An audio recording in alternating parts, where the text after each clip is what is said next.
Not everything strange is imaginary. Some things are just waiting to be seen, and once you notice them, you can't unsee them. Tonight, 3 unsettling encounters, different places, different people, but something connects them all. Listen closely, watch carefully, because the cracks in reality are getting wider.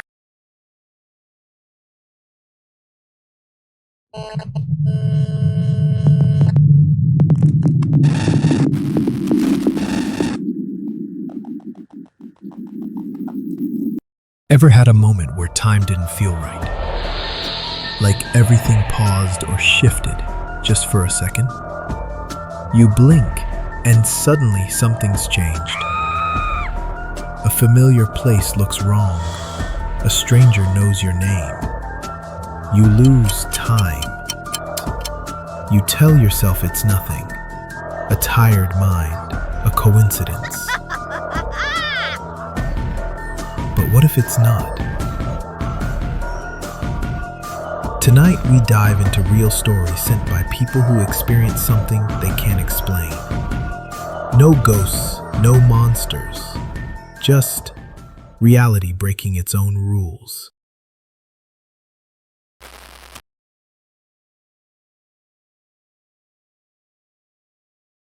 You go in for a swim.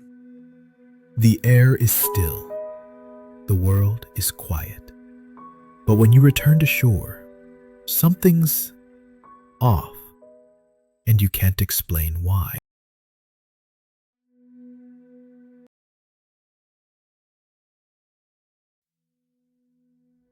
This happened a few months ago.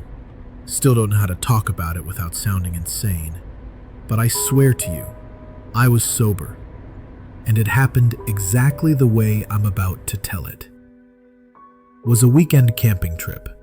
Just me, my girlfriend Maya, and our 2 best friends, Liam and Jess. We were all in our early 20s and tired of the city. So, when someone mentioned a hidden lake up near Shasta, we said, why not? It wasn't on the map. Just a vague pin Liam had gotten from someone. No name, no trail, no cell reception. But it was worth it. The place was beautiful, quiet, untouched, surrounded by trees so dense the world felt muted.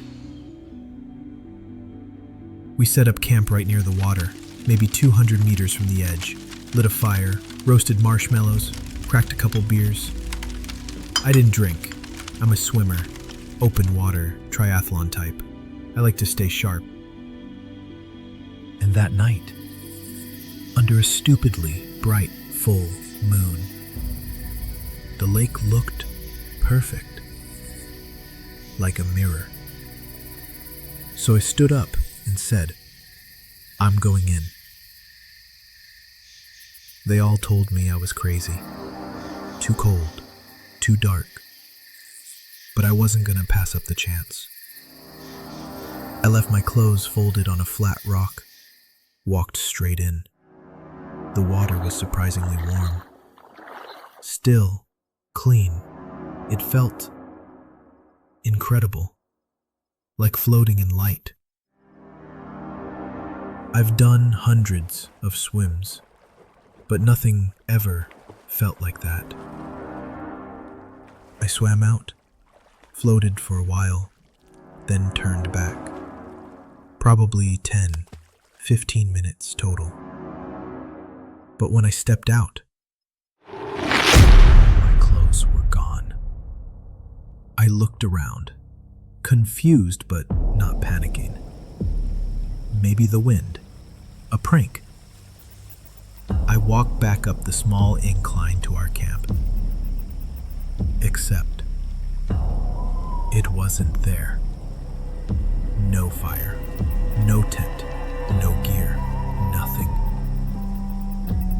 I stood there, freezing, trying to make sense of it. The spot we chose was obvious, flat patch, stones arranged around the fire.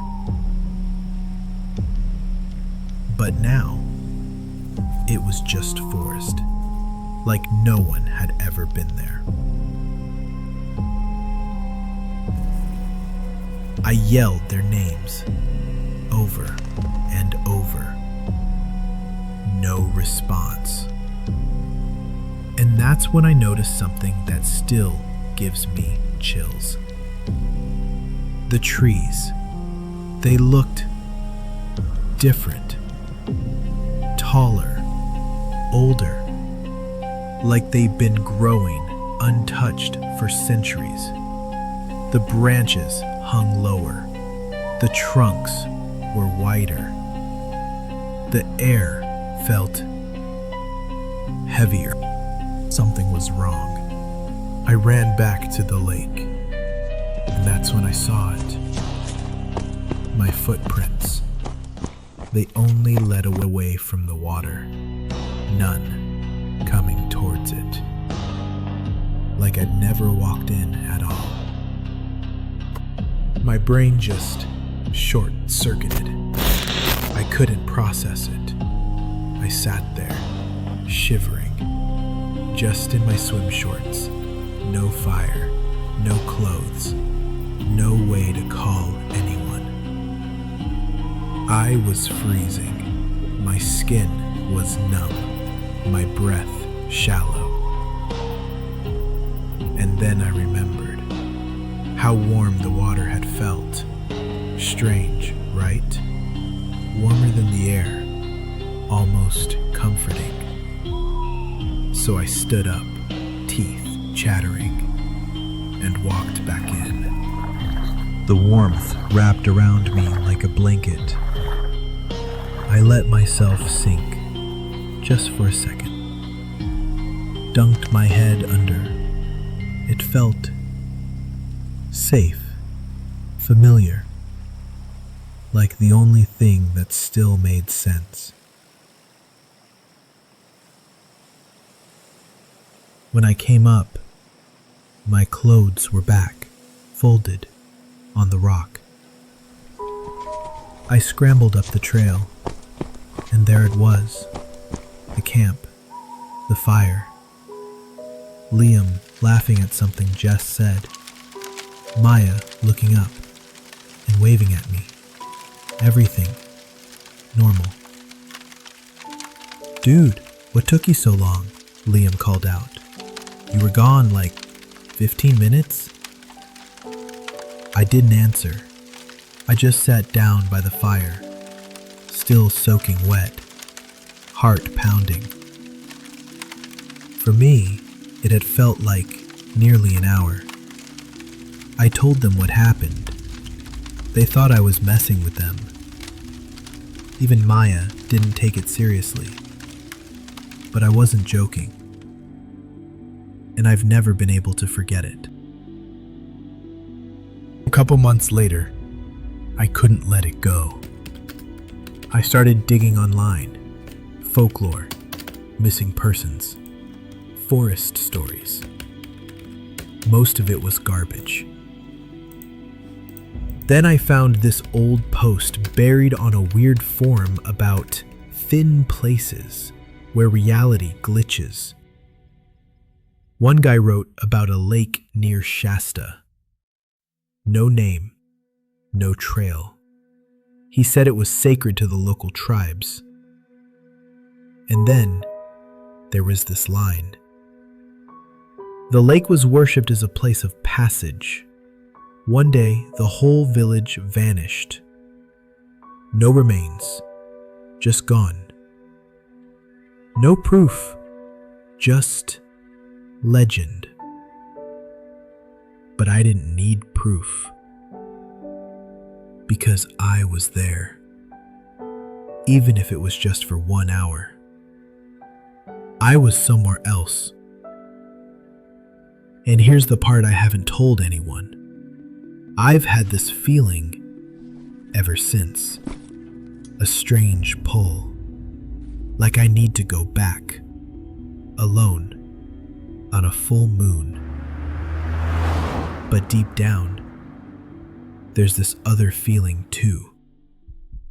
That if I do, I won't come back.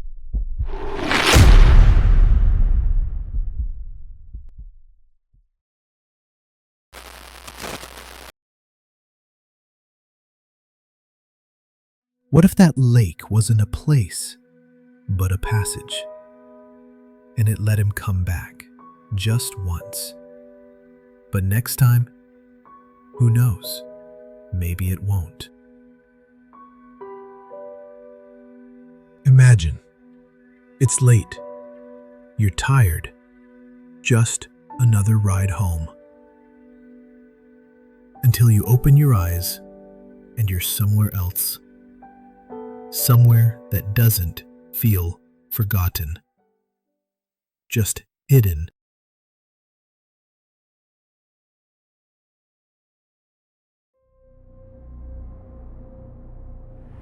This happened earlier this year. I was coming home late, way later than usual. It was around 2:45 a.m. I'd stayed back at the studio in Manhattan, editing a messy vocal session till everything sounded right. That kind of job that fries your ears and your brain. By the time I got to the station, the platform was dead. Just me and some old drunk guy mumbling to himself. The 2 train pulled in, same as always. I got in, sat down, in my usual end of the car corner seat. Headphones in, hoodie up. The train rolled out and I closed my eyes for a second, just to rest. Not a deep sleep, just that half-conscious subway nap you take when you know your body can't go anymore. When I opened my eyes, maybe 10 to 15 minutes later, I was alone. No announcements, no station name on the sign outside, and everything was quiet. Way too quiet. I looked around. No passengers. Not even the old drunk guy. That alone should have freaked me out, but it didn't. Not yet. I just assumed I'd missed a stop, or maybe the dude wandered to another car. The train slowed down. I looked up. No announcements. No station name on the wall. The place looked unfamiliar, so I figured maybe I'd missed my stop. Maybe I dozed off longer than I thought. So I got out, wanted to check the signs, the map, figure out where I was. But the moment I stepped onto the platform, the door shut behind me. The train rolled away. No hesitation, just gone. I looked around. The platform was dead quiet. No signs, no posters, no maps. Just stained tile and flickering overhead lights. I walked toward the first exit. Bricked up, completely sealed, like it hadn't been used in decades. I crossed to the other side. There was a steel door, bolted and welded shut. Looked like it hadn't moved in years, but near the bottom corner, barely visible through the dust, was a faded strip of old paint. Almost like an old label from back when the MTA used stencils. It read, NY Metro, Fulton Park. But that didn't make sense. There's no Fulton Park station, and no park like that anywhere near this part of the line. At least, not that I've ever heard of. I stood there, still, heart pounding. Nothing around me moved. And then, like a whisper through a tunnel, headlights. Another 2 train. Approaching slow. It rolled in. Same car layout, same sound. The doors opened. Still no people inside. But this time, I didn't hesitate. I got in.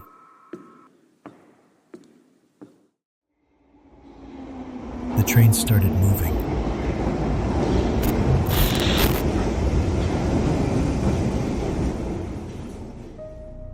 And when I looked out the window, the next station was normal. I saw Church Avenue, my stop.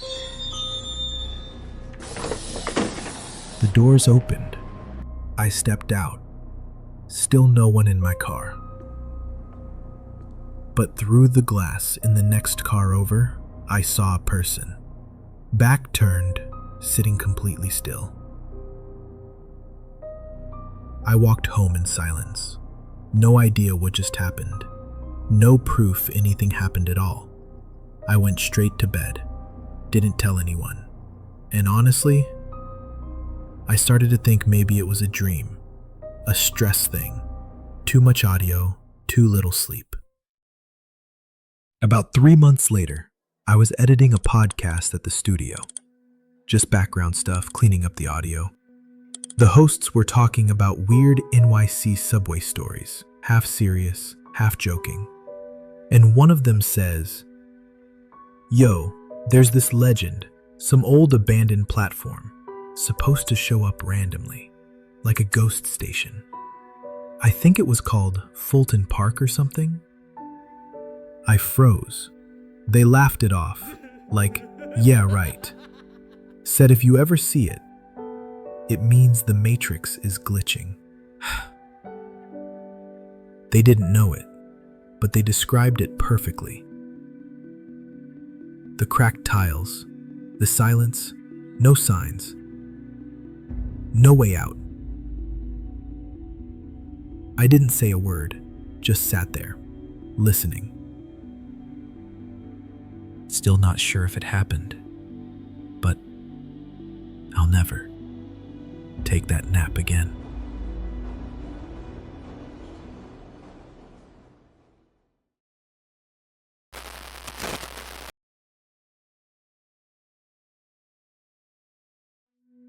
It's easy to explain things away, harder to forget how they made you feel. Sometimes you don't find the place, it finds you. A dream, faint, repeating, unfinished. It follows you through mornings, until one day, it feels a little too real.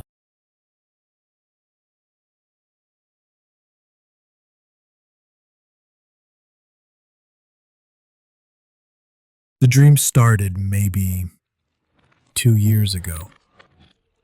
Always the same. I'm walking toward a small house, kind of weathered, with a pale blue door. The lawn's overgrown, and there's this low metal fence around the property. And at the front gate, a tilted mailbox, all rusted and dented. I always know the key is inside. Don't ask me how, I just do. I reach in, grab it, and walk toward the door. The door has a heavy lock on it, and just as I go to put the key in, I wake up every single time with this gut-wrenching anxiety, like something was waiting on the other side. It became one of those recurring dreams that sticks to your ribs. Too vivid, too specific. But I told myself it was just my brain playing loops. Fast forward to a few months ago. My girlfriend and I were doing a road trip through Oregon. No plans, just vibes. Small towns, scenic routes, whatever. One afternoon, We got lost thanks to spotty signal and a GPS freeze. Took some random back road, narrow, cracked, lined with broken down fences and pine trees. And that's when I saw it. The house. The same faded blue door. Same overgrown lot. Same exact crooked mailbox. And the metal fence around it. Same as in the dream.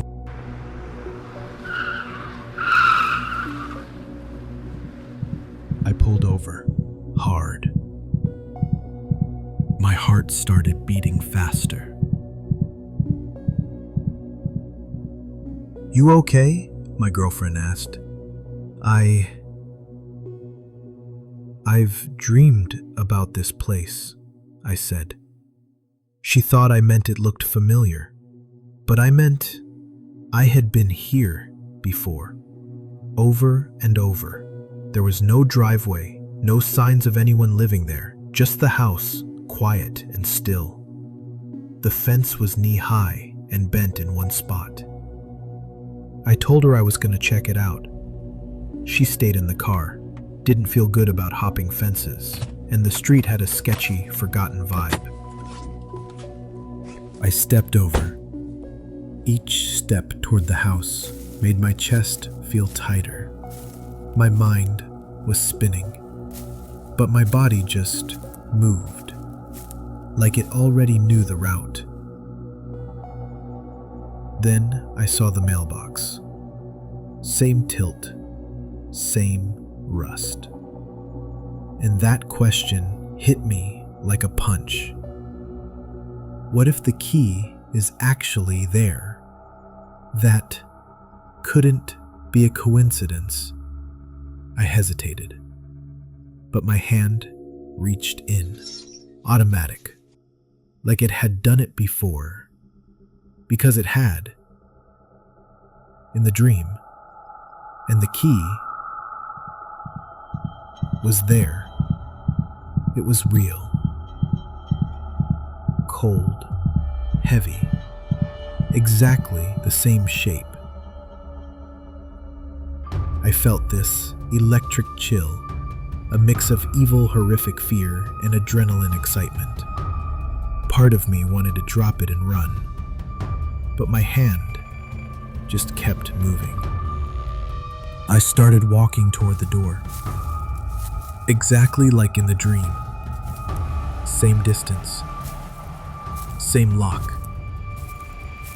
I could feel my hand rising, key ready.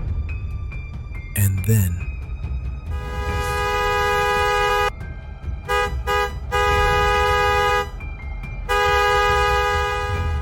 a loud car horn cut through the silence. I flinched so hard, I dropped the key. It was my girlfriend, honking the horn over and over, leaning out the window, yelling my name. I ran back. "What the hell were you doing?" she said. "You were just standing there, barely moving, for almost 10 minutes. I'm scared." I was speechless. I told her I'd just walked up to the door, looked at the lock. "No," she said. "I was calling your phone. You left it in the car. I screamed through the window. You didn't even blink." I didn't want to leave the car, so I just honked. I sat there in the passenger seat, trying to process it. I wasn't sure what just happened, or what I almost did. But I know that horn pulled me out of something. Maybe some doors aren't meant to be opened. Not because they hide something dark, but because they reveal too much. I never had that dream again. I still don't know how to explain it. Definitely not a coincidence. A glitch in reality, maybe? Any explanation, but the key was there, exactly where I knew it would be. And that's the part I can't explain. But I kept the key.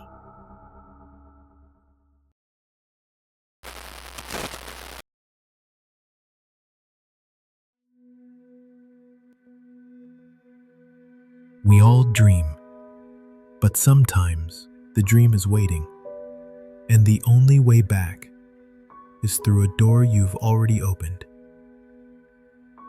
in your sleep.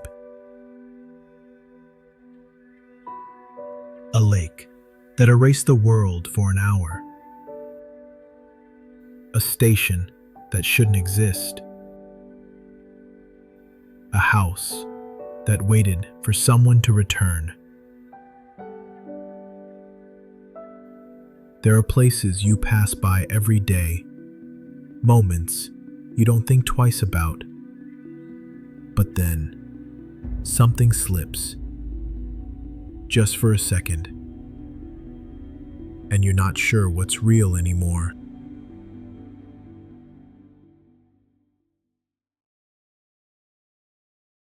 Got a story like this? A moment that made you question everything? Share it in the comments or email us. Don't forget to subscribe. More stories are coming soon. And remember, sometimes the scariest part isn't what you see, it's what you almost saw.